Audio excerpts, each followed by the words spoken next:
Hello, everyone, and welcome to Canadians with Disabilities and their Allies. My name is Brent Frain. I'm the host, and today I want to let everyone know that you can check out the podcast on your favorite app, your Spotify, your App Store, and the iTunes or iPhone or whatever you want to call it. It's available wherever it's suitable for you.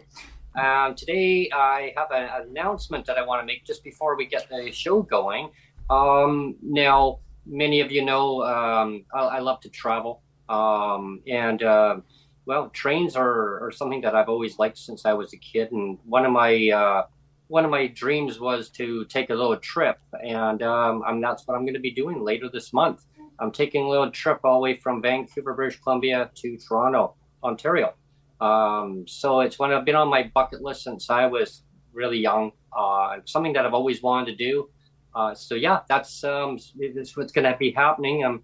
So if you're wondering why there's no shows for a while, well, that'll be it. And we're not canceling the podcast. We're just putting it on pause for a couple, actually probably about 3 weeks or so. Yeah, and spend some quality time with some family and stuff. So yeah, it's going to be great. You might do a little bit of recording. We'll see, right? I might do a little breaking with Brent on location. Never know. Yeah. So we'll make another announcement next week, just so people are aware, because we know if we don't make announcements, people freak out. Like, where's the podcast? And I've been saving up for quite some time, a little bit here and there, and it's been hard. It's been, to be honest, it's been really, really difficult. Cut here, cut there, right? And just it adds up over time. And I decided to get the ticket on off peak season, so it's been a lot cheaper for me too. And so it's something that I've always. It's been on my bucket list and something I've always wanted to do, and why not, right? I mean, enjoy life to what I can anyway. And some people will envy, saying, "Oh my gosh, I mean, how can you do that?" Right? Well, it's just something that I figured either do it or don't do it, right? And rather than being procrastinating and putting it off, it's something that I've just kind of been itching to do. Mm-hmm. And maybe it's one of those travel segments. By breaking with Brent travel segments.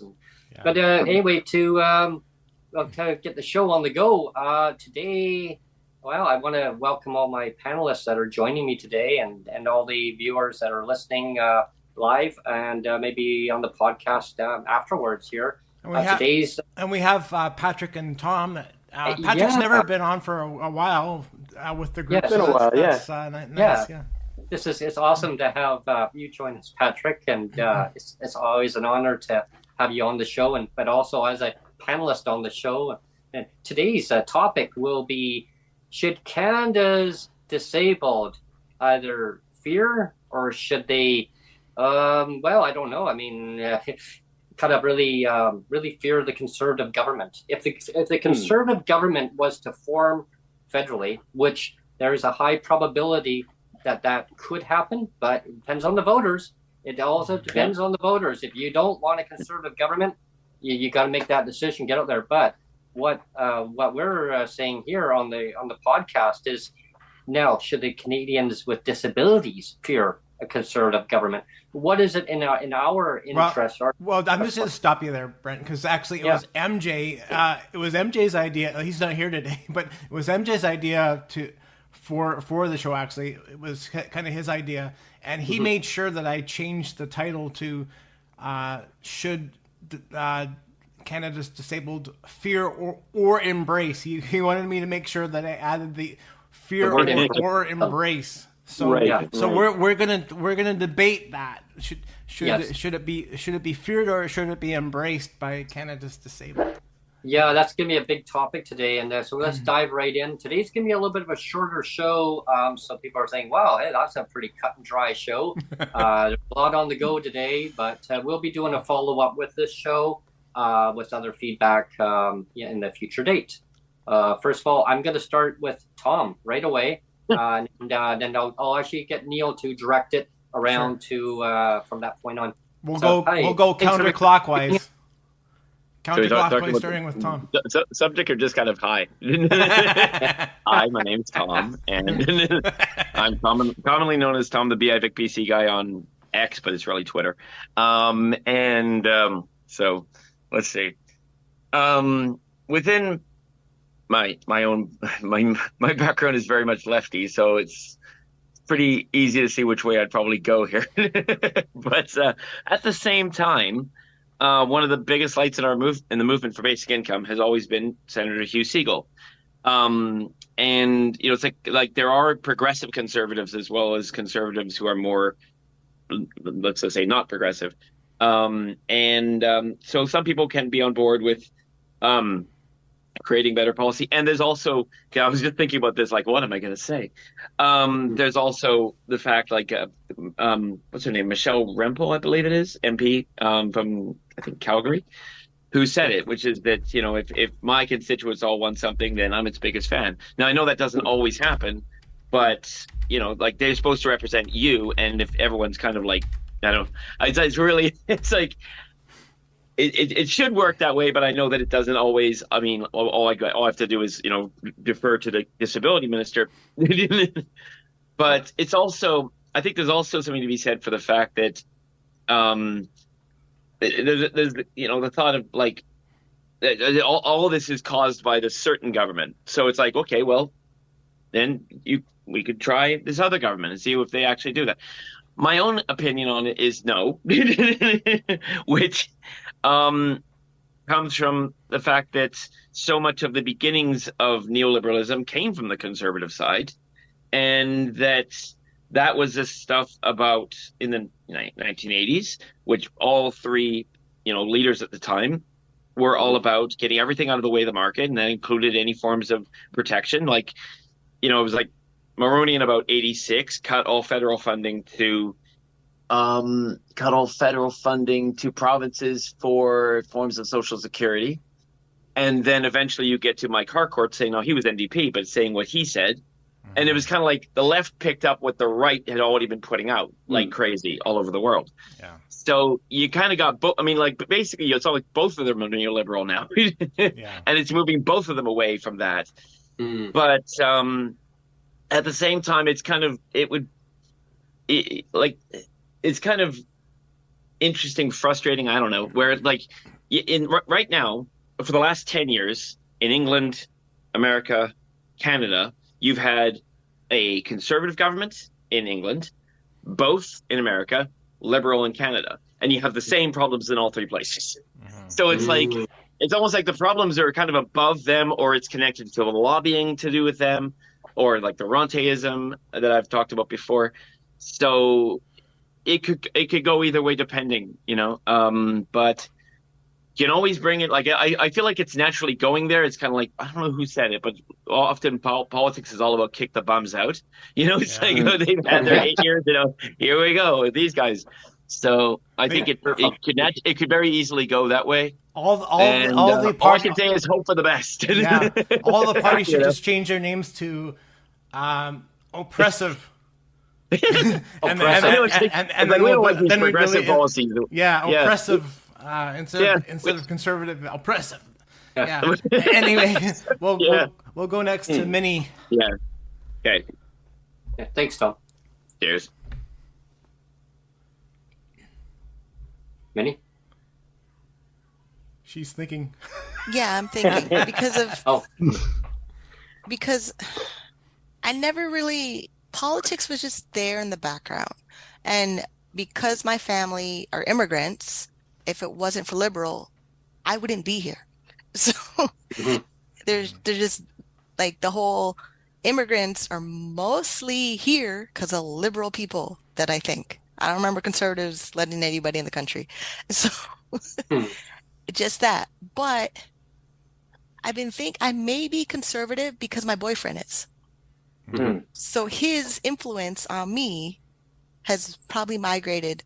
What? And then when I have to look up the beliefs of the Conservative Party because I vote, but I'm not exactly sure what I'm voting for. I just know the country balances back and forth between liberal and conservative. But then NDP was supposed to be the neutral everybody party. Yeah. Yeah. So, Yeah.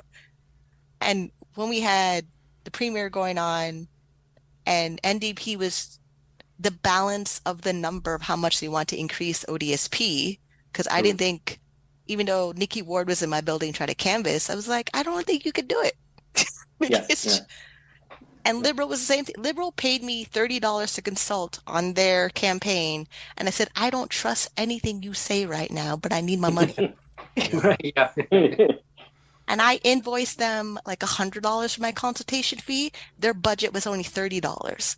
Oh. So they don't respect our knowledge or experience for people with disabilities to begin with.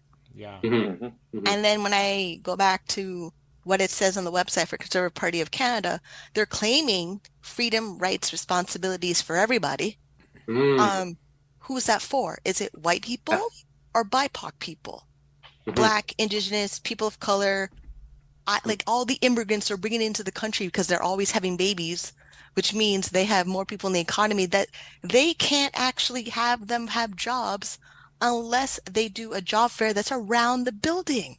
Yeah. Oh. The Toronto airport had a job fair and a couple of videos on TikTok showed up. It was a crowd of thousands of people Imagine. maybe getting a job depending on when they got in. I remember doing that for Cineplex. Cineplex had a job fair. I got there pretty early. I got my job. They hired me for $8.75 an hour for 6 hours waiting there. Yeah. I'm not doing that no more. I'm too tired. There's no way you're going to tell me, oh, there's jobs, and then there's a job fair, and then we go there. There's 5,000 people there. Yeah. Woodbine Racetrack did the same thing. I'm Mhm. not, I'm just not. Either I get the job or I'm self-employed. And then that's the thing. What tax bracket are you in? Are you a low Yeah. income tax bracket person, a medium income tax bracket person, or a higher income tax bracket? Because Mhm. everything comes down to who's paying taxes, who's claiming you're going to be paid less taxes, and then who's Mhm. going to protect the people that are paying taxes that are rich, in the middle, or below the income poverty line.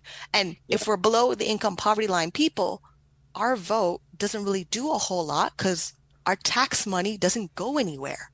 Like if we're Mhm. both right now, you have to make like $15,000 on your tax return to not have your income taxed. Like the Mm. basic income. Most of us are getting that because we're on disability. We're not getting past $15,000 unless we're working. Mhm. And if Mhm. you're working, okay, how much money are you actually making? Did you make $30,000 or more from working? No, yes, maybe it's honorariums. And honorariums, they typically try to find a way to pay you less money, less than minimum wage, because they try to hide the honorarium money in a gift card that already goes to the big corporations that we're trying to boycott, like Loblaws. Yeah. Yeah. So politics, okay, fine, sure, but it only benefits white people. Mm-hmm. Mhm. Mhm. So, like, I'm not scared of them. What are they going to do to me? More than they already done already? Yeah. Yeah. Well, you actually make a good point, Minnie, because it was just the other day, like maybe 1 or 2 days ago, and I forget where I heard it from. So you know, they always say you should quote your sources, but I forget where I heard it from. But there was somebody, I think it was online, that said one of the biggest issues right now in Canada is that our immigrant numbers are far outstripping our ability to keep to with the job number. There's not enough jobs Mhm. to support all the people that we're bringing in.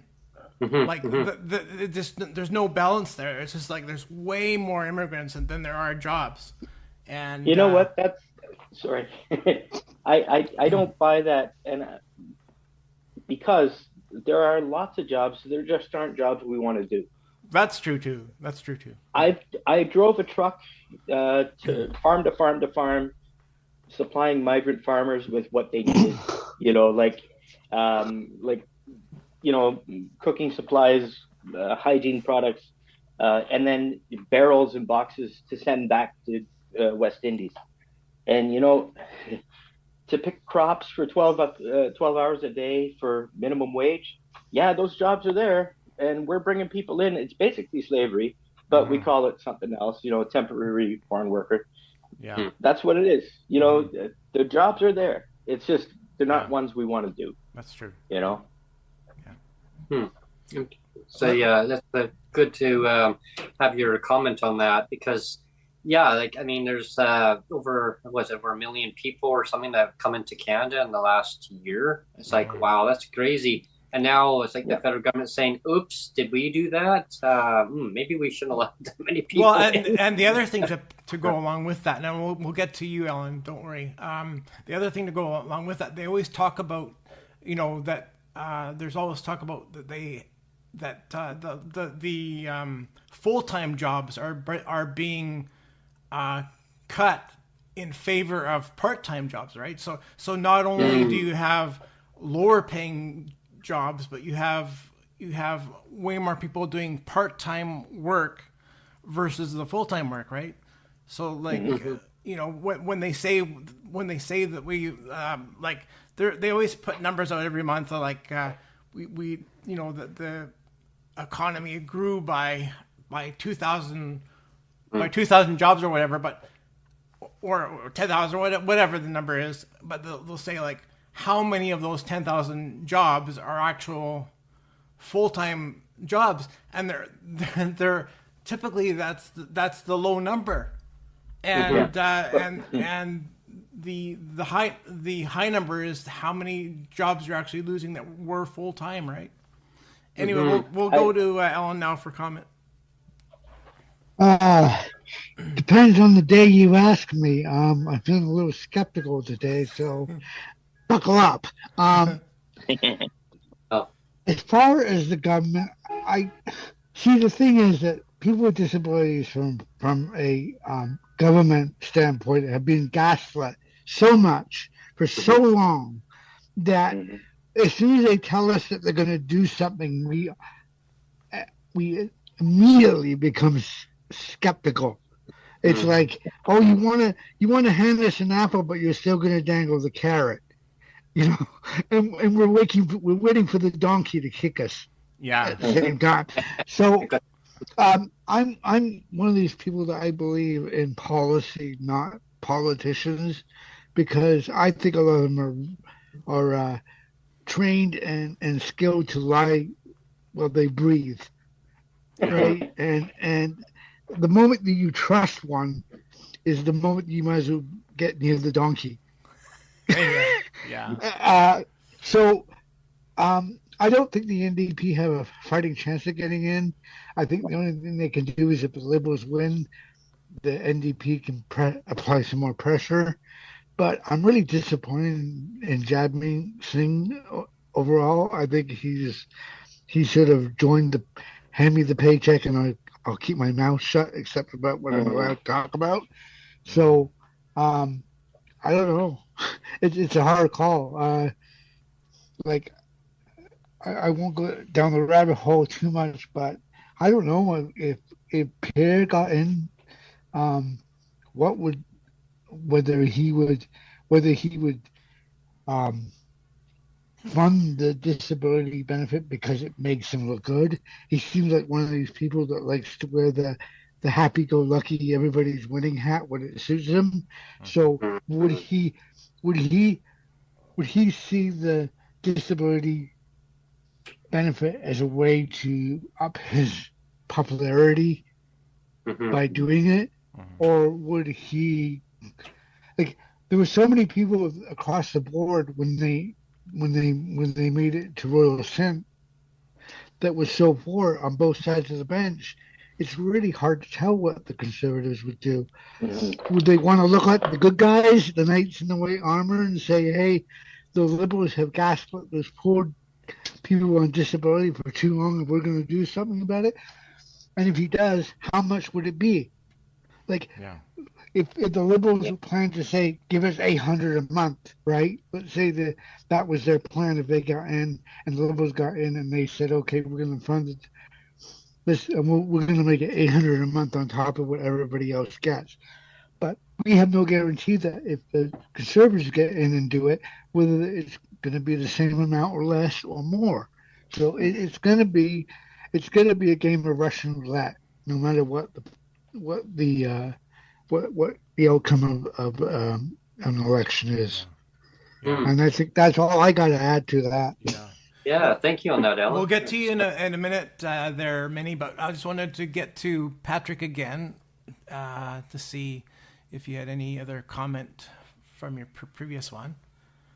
Oh, always, but okay. I'm just thinking that, fair disclosure, there was a time in my life when I was a member of the selection committee for the local PC party to find a candidate to run in our election, until there was a kind of a sex scandal involving some of the donors, and I said, hell with this. Anyways, you can look it up. But I believe that it really doesn't matter who's in. All government's job is to serve themselves. All government's job is to get reelected, and to give the minimum amount that is required to get reelected. Now, as far as should we fear conservatives, the one thing I will say about conservatives is they get out and vote, and they make sure that there's shuttles available to take people to go vote. It's like going to church. There's certain people that will pick you up and take you to church. Like they're the same with the election. The Liberals started picking that up. NDP have never really heard of them grabbing a bus and helping people get to the polling station. But the interesting thing is, because they all vote, the policies that they introduce are what matter to their voters. And I believe that with the majority of conservatives tending to be over 50, I don't hope that they all become disabled, but I know that they will. As age-related disability happens, policies that matter to disabled people will become more priority because it matters to them. And right now, what is it, 1 in 5 of us that has something significant? So, we're kind of screwed. Yeah, until they get it, and then we'll all be, singing the blues, I guess. But that's why it kind of bothers me that Liberals are going around, with the 12 days of Christmas budget, introducing all these little things that appeal to people who don't vote. Are you stupid? Anyway, We'll go back to Minnie now for comment. Go ahead. I was just laughing at Patrick's comment about hoping they all get disabled, because I wish that too. But it's one day in the shoes, it still goes back to how much money do they have to take care of their disability. Exactly. So even if they all, let's say most of them get a disability, if they have a lot of assets, if they can hire a home care nurse, if they can hire the best private doctor or travel the world and get treatment, they're going to do it because they have the money. And then as I go through this constitution of the Conservative Party, it says in there a belief in the value of dignity of all human life, a belief in the value of equality of all Canadians, then the right to own property. We have a housing problem. And then the right for equality life or something it was. Property right there. Dignity of all human life. So dignity of all human life. Okay, the amount of people that are on disability but below the poverty line are not living a dignified life. Yep. Yeah. What happened when they wrote the Constitution? Oops. The Constitution, they updated it 2018. You find it online. You know me finding stuff online. If I find it online, I find it online. But this 21-page document, I can pick apart the whole thing and find, they're not doing that. What do you mean about that? It's like nothing to see here. No, what? Hang on. And if I read, let's say I read the other party's Constitution, if they have one, I'm going to find the same problem in all of them. like I do with the Based. disability policy for Ontario or British Columbia, because they make their declaration, they make it in writing, they claim these are their promises, they claim this is their code of conduct, and they're not doing it.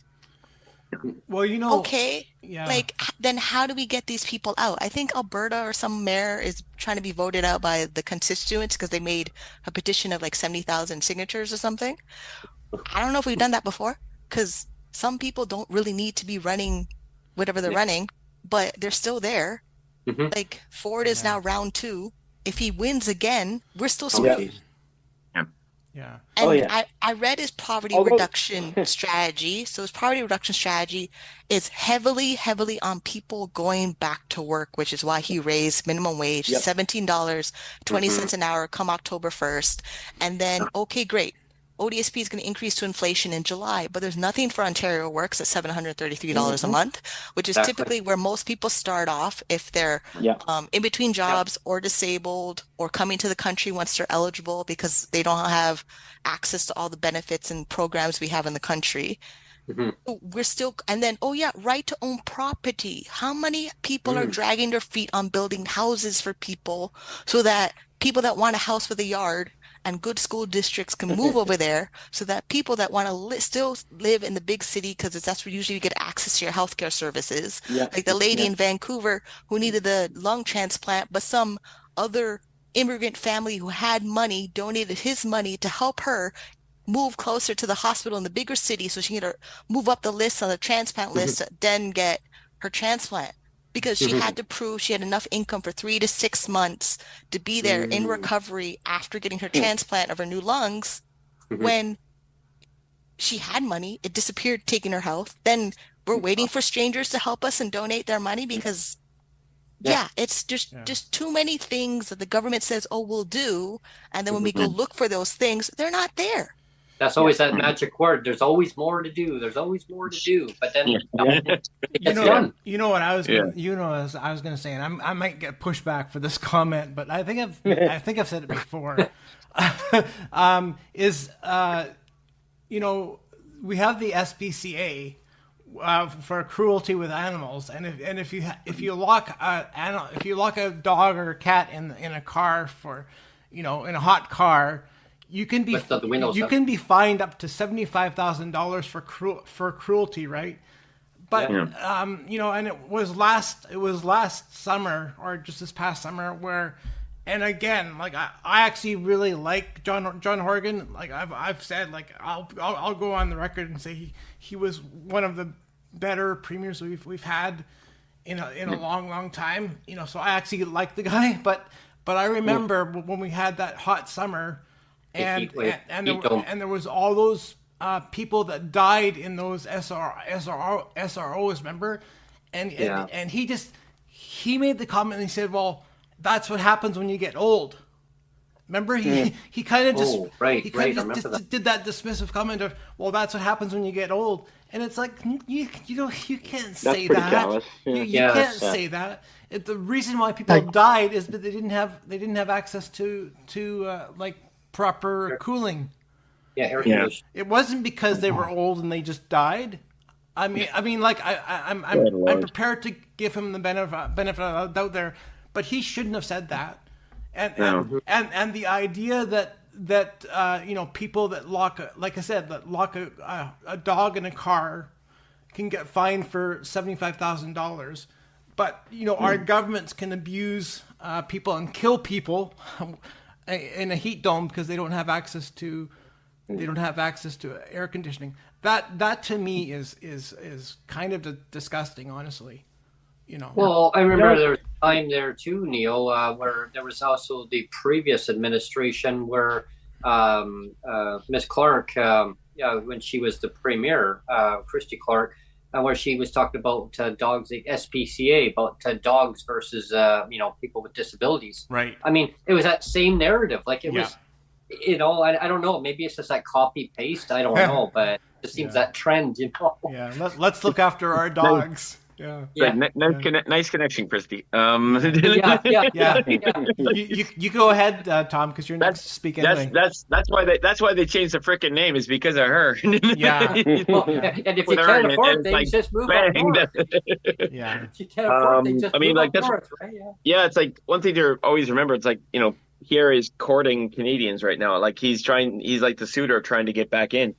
And so, of course, he's going to make it look as good as possible. So this is as good as he can possibly make it. So when he's not actually, he doesn't actually have a plan that's going to help you. It's like, that's something to remember is that right now he's going full blast. I was even thinking about how, like, even with Kahara, who drives, everyone crazy, it's almost like it reminds me of working in, production, like I was in film production before, and how you wouldn't kind of put anything out there until you'd kind of heard from above, so it's almost like there's the whole plan that they all have, and then the lobbyists are connected to that and everything else.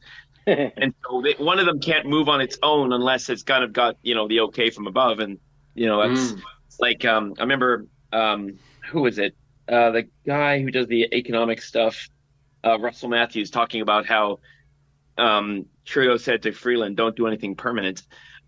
So it's like they all kind of listen to what's coming up from on high there, and I imagine the Conservatives are pretty much the same way.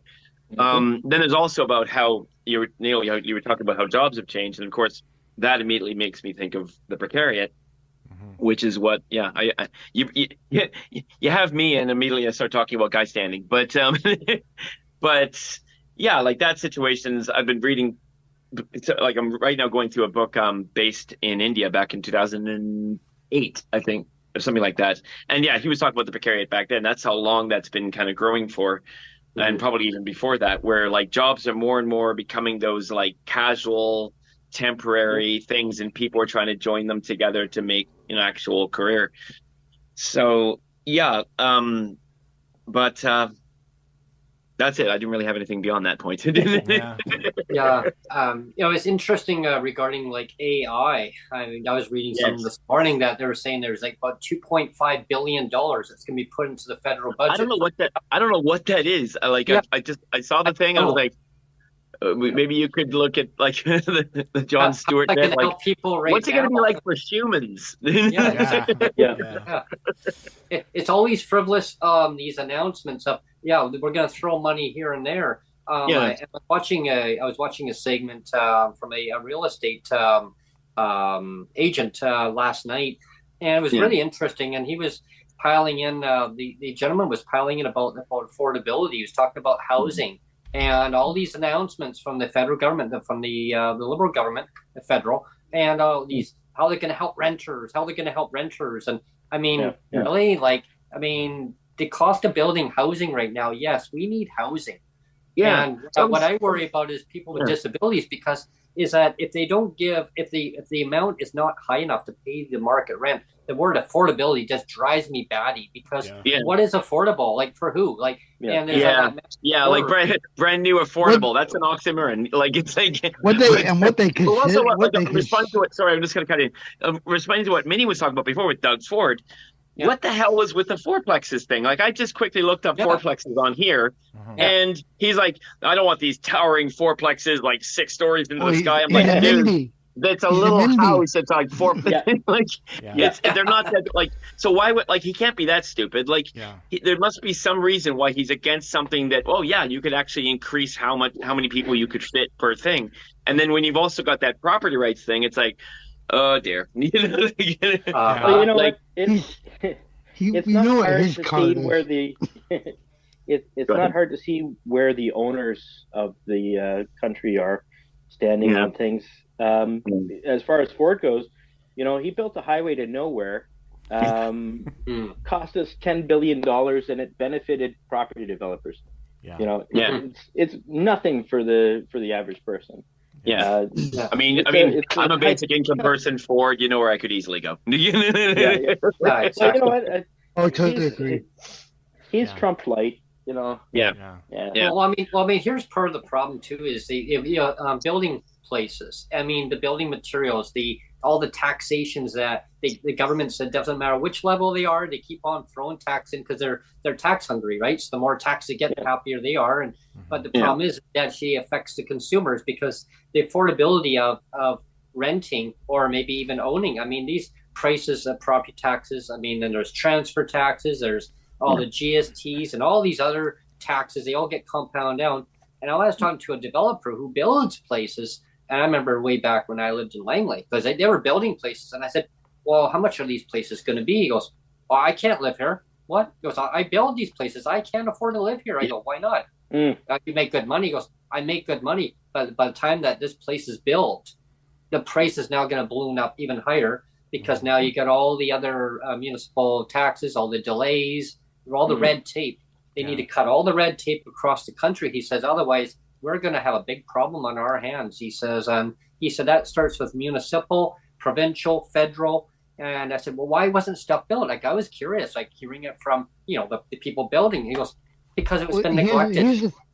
Here's the thing I've said, Brent, and we've talked about this before with my tiny home thing, and I won't dip down a rabbit hole too deeply here, but if I took my rent at $12.60 a month for 10 years, if I could get my ODSP to apply as a mortgage, I could own I could pay off a tiny home in 10 years. Right, and you would have an based asset. on what I'm paying. What the problem is, though, and I'm part of a couple of community groups on Facebook and stuff that are pushing the tiny home thing within the municipal level, and none of these NIMBY type politicians at the local levels will open their mind to it. And the tiny home thing is not for everyone, but if we can open the door on the tiny home conversation, then we can start talking about container apartments and all sorts of other modular homes. But what happens is you've got, and I hate to use the patriotic state, but patriotic, whatever they call it, I can't say it properly, but you've got a bunch of NIMBYs. No, I know what you mean. You got a bunch of NIMBYs that are going, not my backyard. Exactly. I don't want a trailer park in my backyard because that's what they'll call it. And it's just the same as it's the same as Doug Ford going, I don't want fourplexes in fancy neighborhoods. It's the same. It's this whole not in my back. What's funny with Doug Ford is he opened that policy where you can put 3 or 4 properties, or is it 2 or 3 properties on extra on top of another property? So you can have like a guest house and an laneway house, and yet on the same token, he'll go, you can build an extra rental place on your property, but we don't want it in our backyard. It's like deferring to certain kinds of people, not other kinds of people, basically. It's like, I'll allow a house with a guest house because that's this kind of person, as opposed to a fourplex. It's renter. Now, we don't want those renters. People against people. Well, we'll go to Minnie in just a second, but I just wanted to make a programming announcement as the editor producer. Next Monday, we're actually going to have just before your break, just before your train break, your across the country train break. Our last show is going to be next Monday, and next Monday's show is all going to be about affordable housing ? Affordable housing ? So that's going to be the panelist show for next Monday. So everybody can look forward to that one. And we'll go to Minnie next for comment. I partially lost my thought, but some of it's still here. Okay. So I found the Constitution for the Liberal Party. Ooh. They both believe in dignity for the human being and the well-being of Canada. Again, what does that mean? So both of the major parties both believe in dignity, life of Canadians, but they're still screwing the low-income population over and over again. And then, so if you somehow get out of low income to median income to higher income, that takes a while. And you have to change your belief system that the system is out to get you. If you constantly believe the system is out to get you, you remain low income.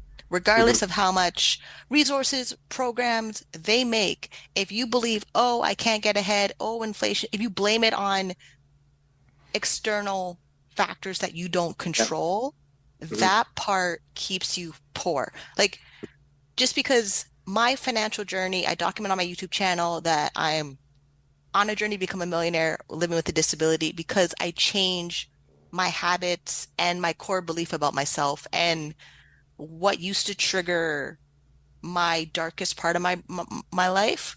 I had to stop blaming it on, oh, I'm Black, oh, the government, no, I read every damn policy there is in ODSP. I looked at every financial number limitation that they put in the policy as a milestone. So ODSP says you can have $40,000 in assets. Okay, let's have $40,000 in assets. Then there's a section of the policy says if you have too much assets, they review your eligibility, then you move over to extended health benefits or transitional benefits, or they give you $500 for leaving ODSP. They actually give you money to leave and go away. Like, then if all, pretty much. But then if they say my assets, most of my assets are investments. So like it's my FHSA, which is the first home savings account that I opened, which most people are not thinking to open it. But when Alan was talking about buying a home on ODSP income, you're never going to get approved for a mortgage because they know ODSP can be taken back. So you need another income source or a co-signer who has enough income to fully fund the mortgage. Then tiny homes, they're really only in the United States. Then to move to the United States with a disability, they're not going to take you in because you drain their system. So everybody here is stuck where they are unless they marry somebody with money or they make enough money to move to another province that has cheaper cost of living, or they figure out a way to climb out of the system that we already have in place because these political parties believe we can work really hard to get out of the system. They're not making it easier. Like, they're not making it easier to get out of the system. They gave you a couple of pockets, a couple of lifeline pockets. If you grab onto them and you maximize the system available in it, you could work hard and get out of it. Like my grandmother coming to Canada in the 70s, she already had my dad as a teenager. Then she came here. She worked really hard cleaning people's houses. That's not something immigrant mom family want to do when they have children back home in their home country, but she did it. Then she went to night school. She became a nurse. She bought a house. Her house that I remember as her first house, it could be her second or third, I have no idea, was a triplex. The triplex, she rented out the second floor. She gave my dad the top floor because he was going through the divorce. But it was a triplex. She used that triplex to buy a house in Mississauga because I wanted the curved stairhouse, the staircase, the curved staircase like in the Barbie Dream house. But that triplex house that was in Toronto is worth like $2 or $5 million. And they kept that house when they moved to Mississauga. So then if they were smart enough to keep both houses, my future inheritance would be a lot of money. Assuming I'm getting it. I'm getting it. Yeah. Can I ask a question? Did you get the pink Corvette? Yeah, I had the remote control car. No, but did you get the minivan? Did you get the real pink Corvette? Oh yeah, that no. I still don't drive. Okay. But that's a whole nother thing of not owning a car in a big city because I can access public transit. But just the way that both parties are claiming they want to help the well-being of Canadians. Okay, majority of the well-being of Canadians are disabled. Their well-being, like the way the homeless people population live in tents are, they are so far gone in their psychosis, the amount of rehab and funding and programs you need to do to rebuild a person from a psychotic state of mind, that if they're living in that for decades, it takes a lot longer to recover. And these people that like, they're acting, oh, it's fine. We got homes. Like, it's a 2-year waiting list to get mental health support. I was in crisis. I got my doctor to make the referral. We waited for the referral. If I didn't apply for every single program, I wouldn't move up a list in a different program. Then when the program finally contacted me, it was 2 years waiting. Then they said, we can take your file for intake now. I said, you know what? I went and saved myself. I don't need you. I literally I can't wait on a government program for mental health supports to be ready to take care of me, to go through treatment when they're taking too long. So how am I supposed to be, part of the gross domestic product, be a good productive employee or self-employed business if my mental health state is completely shot? Well, I mean, all that delay, Mental Health Work Day was like yesterday or something. What have they really done to help the mental health of the Canadian population? Almost nothing. Zero. But they want taxes, they want economy, they want babies, they want all these things. I can't do that as a female body who could have children, but I don't anymore because I got surgery and I cut off the tubes. I can't do that if my mental state is too jacked up. There's no way I want to push out babies that raise until 18, get on the child tax benefit, then great, they're 18, 16 working, you take taxes off their income, and then we do it all over again if they have children. It's not going to happen. You've psychologically damaged so many people in the population. They're not thinking anything to help in the economy in any way whatsoever. And people on ODSP with the rules being so punitive as they are, is if you, as soon as you get married, it's like, oh well, the other person's going to support you. Like the rules are so. The rules. But are most so people sad on that disability don't believe they're even dateable, let alone marriage material. Like That you ever is like true. to get to the point of being dateable, then have a person say, "Hey, I want to spend the rest of my life with you." Takes a lot of work. I'm not going to marry somebody whose self-confidence is worse than mine. What the fuck is that? I'm not going to take a like. No way. They need to be way bigger and stronger mentally than me to hold me up. I'm not going to be doing that for them. If they're like, oh, I can't get a job and I can't do this and oh my God. No, stay on the street. No way. You're not going to come in my house and stay in my house and do nothing, drinking beer and playing video games all day. You need to be productive, doing stuff, be the male provider, and actually take care of me, who's actually the sick person.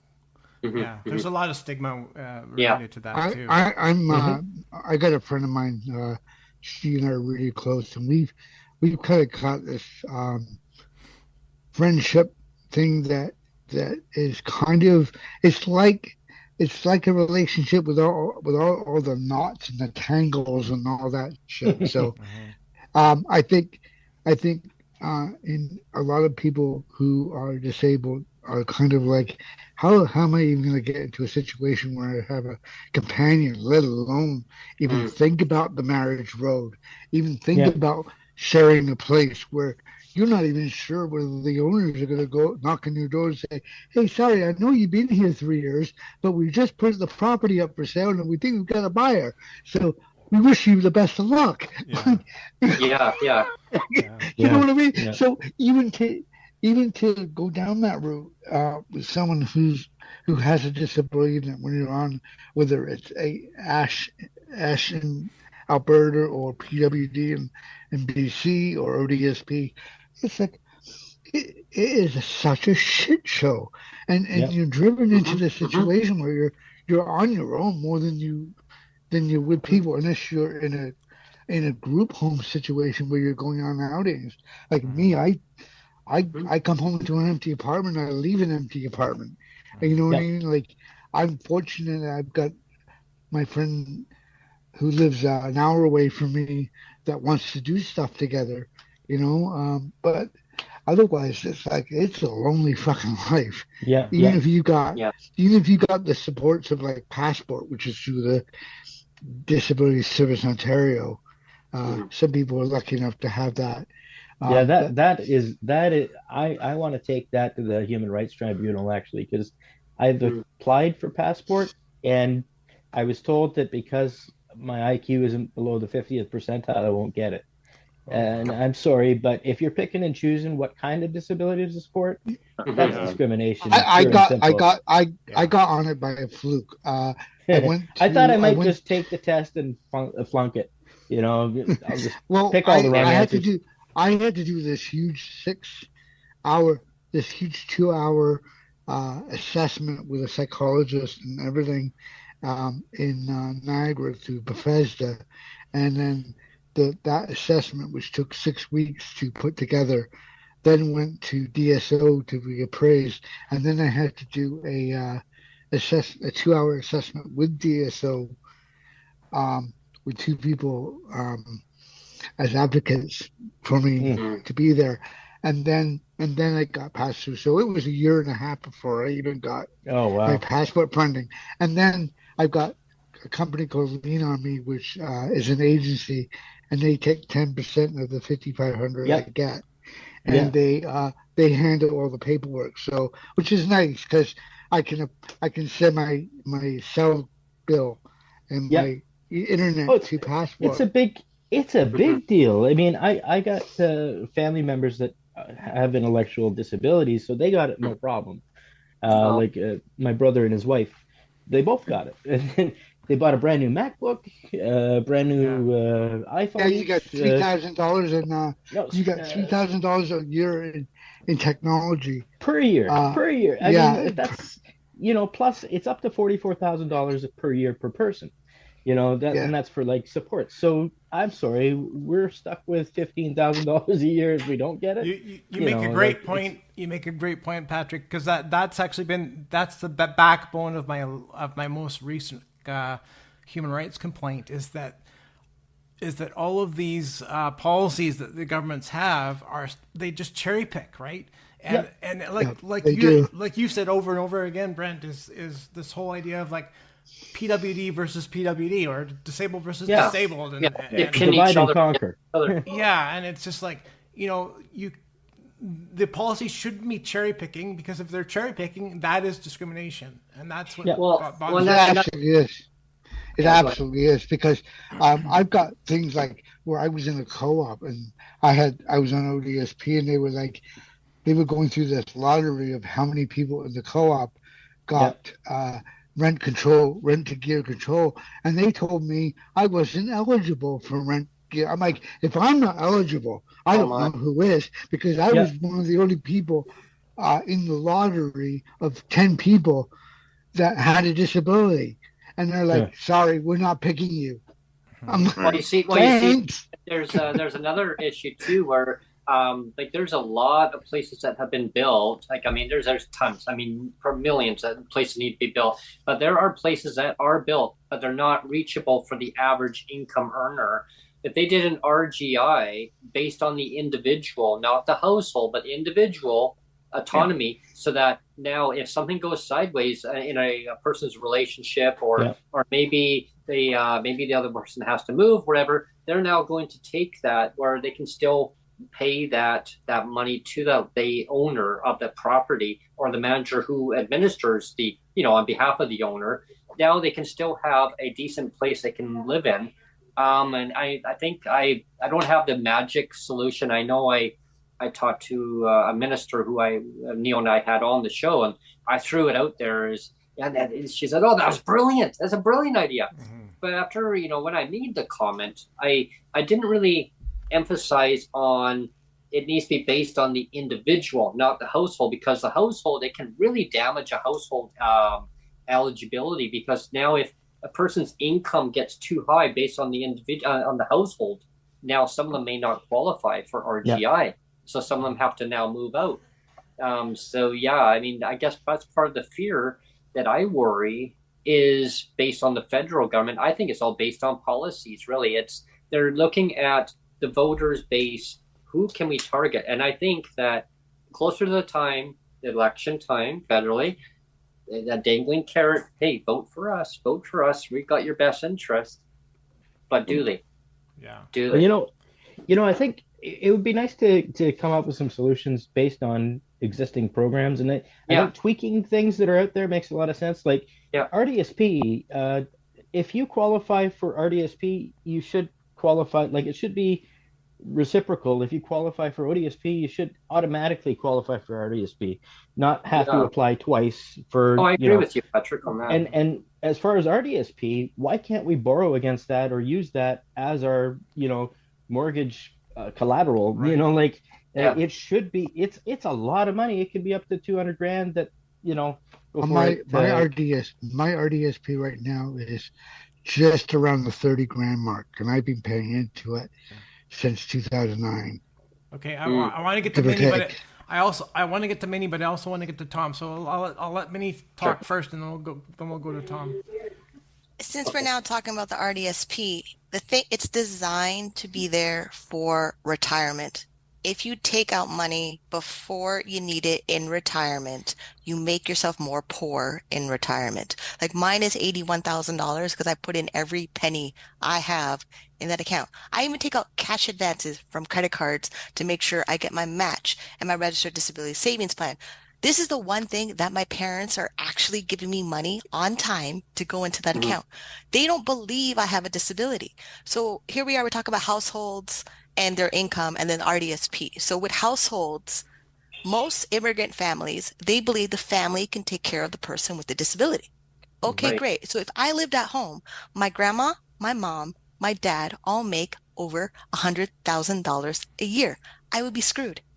Yeah. Instantly screwed. Yeah. If I didn't move out at 18 years old, end up in that housing situation that got charged for forcible confinement, then I got victims compensation, then I got on Ontario Works, then I got on ODSP, then I got on the housing waiting list for housing. But because I wasn't currently in a domestic violence situation, I didn't move up the list. So then when I got this apartment, is because I rebuilt my credit. So this apartment saw my credit was 720.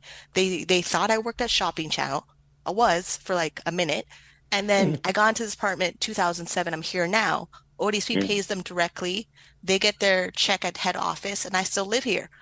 But if I for me to access other things, I would have to be mentally worse than what I was of treating depression, bipolar, post-traumatic stress disorder, which is a couple like therapy sessions, access to programs, and then go back to work. CAMH was so determined to get me back to work. Wow. In a job that had a higher suicide rate in call center. So I'm working in adult entertainment. I was making 6 figures a year, but because I didn't have enough income to pay for my own EI, health insurance, all those things by myself, because my parents believe a job would give me those benefits. And then while I'm on my family insurance, I get kicked off at 26. Then I'm on Ontario Works, bouncing off Ontario Works, and now I'm on ODSP. I just realized the dentist, I've been there for 13 years because they're the one dentist that treated me respectfully because my insurance is ODSP. If they weren't doing that, my teeth would probably fall out. I got lucky. Yeah, same with Yes, me. I don't eat a lot of coffee. I don't eat a lot of candy, all those other things. But like, my family set up a certain thing that I was already accustomed to. Then to be on your own, to keep what you're accustomed to, means you have to make more money. And if you're on social assistance and your teeth go down, then the rest of your health go down and all the other things go down, your mental health, and you don't get access to certain things in the system unless you become mentally worse or physically worse. Like they wanted me to be homeless before they gave me certain things. And then when I went through Law 416 and the other community programs, their big thing was trying to get me into a job when I was facing homelessness. How am I supposed to be competitive in an employer environment, that the job keeps me there, that I'm not being, discriminated against at the job because my clothing, if I didn't shower or all those other things, or I didn't play well with others in the work environment. There's so many other things that keep a person whole that the government and other programs are not supporting at all. And the RDSP, that it's already designed from the federal government for people in retirement, like people accessing CPP disability before they're 64 on ODSP, and then ODSP claws back how much money you get from CPPD, assuming you're in a job long enough paying into the CPP. Yeah, that's the thing, So, right? like, great, okay, we get money in our present self, but our future self, we get worse off. Like people, like you get people become disabled more as they get older. Okay. But the safety net for seniors is supposed to protect your disability and your healthcare costs when you're older.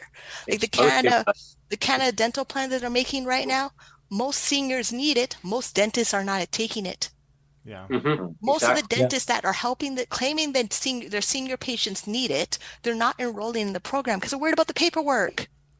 Do the fucking paperwork. It's guaranteed money from Sun Life Insurance paying you a bill to take care of patients. What was the point of these dentists going into school claiming I want to help people and they don't take the money? Yeah, it's all that red tape. I think. Sorry, Patrick. We're already at the end of the show a little bit. I just wanted to. I don't have any comment. Really. Really? Okay. Well, other than more dentists should do payment plans, but anyway. No, that's true. I mean, like for me, but the reason they don't is in the conservative plan of being a free economy enterprise. Yeah. And I've said a lot the same thing with as many as that. The only reason my teeth aren't falling out too is because my dentist has agreed to pay everything for me too, and my son, and and that's just out of the goodness of their heart that they're doing that, right? And so I'm very blessed that way. But yeah, so we are at the end of the show, so I don't know if you want to do a final comment, and then we can do Sure. a song outro if you want to. Yeah, Tom, yeah. up to you. Well, first of all, I want to thank everyone. I want to thank everyone for tuning in today to our very condensed show. But it was actually really filled, hard-packed, and slam-packed with lots of info. We're going to do a follow-up down the road on this. Closer to the federal budget comes out on the April 16th. So keep an eye on that. Keep an eye on the what's going to happen there. I don't think anything's really going to be all rosy. I think it's going to be kind of like what you said, Minnie. It's, well, here's some for some, and then, well, we're going to wait another year for the rest, but there's more to do. I could be wrong. I'm hoping I'm wrong, because people are suffering now. Let's just get a derb out in the meantime, and let's help people out, help Canadians out. So with that being said, I'm going to pass it out to Tom to a little bit of a music outro for us. Stay tuned for... I just had a chorus thing. It was like, I don't know if anyone's seen the light around here darken, but we were supposed to have just gone through it or something, but anyway. And really tonight, forever's gonna start tonight. Forever's gonna start to. Once upon a time I was falling in love. Now I'm only falling apart. Nothing I can do. Total eclipse of the heart. Yeah, there you are. A total eclipse of the sun. Yeah. Somewhere. It's kind of boring over here. Yeah. We're supposed to see it. You see it? So Yeah. Nice. I thought there'd be crowd at Niagara, but I don't know. Maybe it's amazing over there or something. But Yeah. so it's supposed to come to Kingston. So yeah. So again, as a programming note, next Monday will be the last show for a while, but we're gonna have a affordable housing. It'll be the panelists coming back for our affordable housing discussion, and then you get to go on your train trip. I get to go on my train trip, and stay tuned for any traveling segments. Maybe a Breaking with Brent segment. Who knows where I'm going to pop up, because my segment goes as far as Toronto, but who knows where that may end up being. So that might be a little snippet there for people to kind of, whoa, hey, this might be interesting to tune in. So just watch, you'll see. Yeah. Until then, everyone, thank you for tuning in. Yeah. And we'll see you next time around. Yeah. Thanks, Cheers. everybody, for tuning in. Thanks, everyone.